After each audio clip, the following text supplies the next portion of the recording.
Today's stories are about angel interventions. Caller Anonymous. My husband and I and our 3-year-old daughter were coming home from visiting family on a road outside of Chicago, Illinois. It was Harlem and Route 30 back then.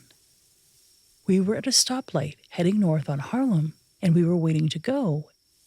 The light turned green, and my husband stepped on the gas. We were moving forward. Then out of nowhere, just to the left of us, this car went through the red light. I was looking at the car, and I knew we were going to be hit. He was that close. I could see his face through the windshield, and I could see that he didn't have any passengers through our car door where my husband was sitting. You could just see it. We were going to be hit. I turned because my daughter was very precious, and I turned and I said, "Oh God, please, don't let her get hurt." I turned back and everything got very watery. It was like I was looking through water, and the car went through us. I could see the interior. I could see him. I felt our front end kind of lift from the force of the impending collision.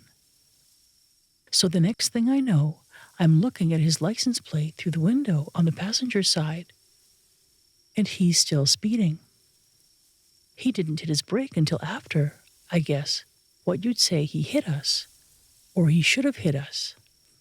In other words, he braked after he passed through us. He didn't have any reaction to it.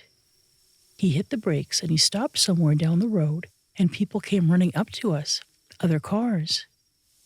They were screaming, "We saw you get hit! We saw you get hit!" And my husband and I were totally freaked out. We were just so stunned.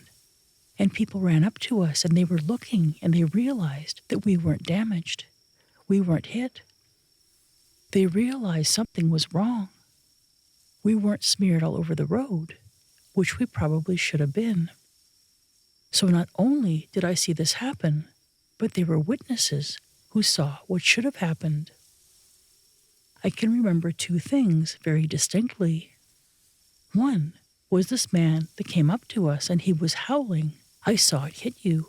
And then he got a stunned look on his face, like he realized, and he's just like, "How? Why?" He stood back, and other people stood back. I think that collectively we realized that something very strange happened. The guy down the road, the one who should have hit us or did hit us, looked stunned, then got in his car and drove off. It's been 30 years and I haven't thought of it a lot. In fact, only in the last 2 years, I've heard stories like mine twice, and I was stunned and so surprised that other people had it happen to them also. I sometimes feel like it was an intervention of some sort. I'm really not comfortable with saying it was a miracle because I'm not that terribly religious, but I don't know. I've had that watery seeing look before, so I know that it's something that happens to me once in a while. All I can tell you is that we should have died. We didn't. There were people who saw it, because we'd stopped literally in the middle of the intersection. We pulled over, and we were both just sitting there. There are other stories like this from people that instead of a vehicle hitting them, it passes through them, like it wasn't the right time.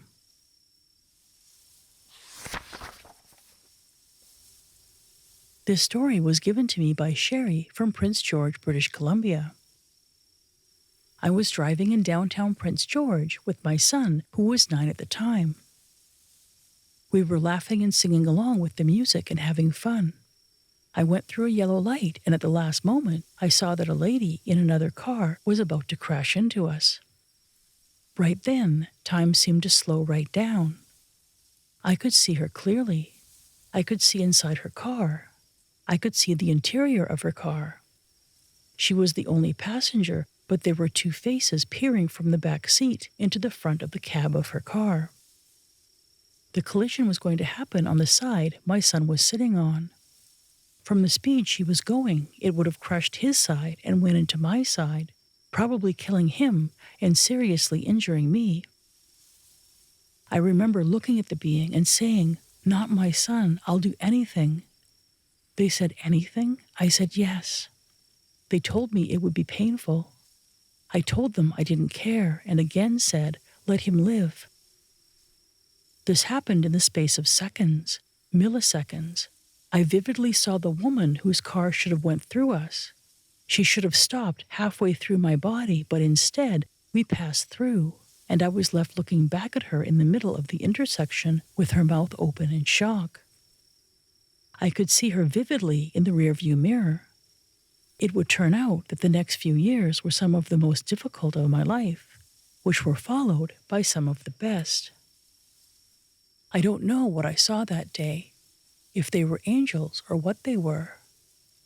I don't think that my difficult times were punishment from the beings. It was more a glimpse into my future, things that were predestined to happen, and my son was meant to be part of them. Daniel in Reedley, California, said he had an experience like the caller from Englewood, California. When I was 7, I was walking along a canal, and as I threw a rock in, I fell in. I was drowning, but then I was lifted out, and nobody was there. The caller is from Englewood, California. There is a street called Hyde Park Boulevard that goes between Sinella Boulevard and Marlboro.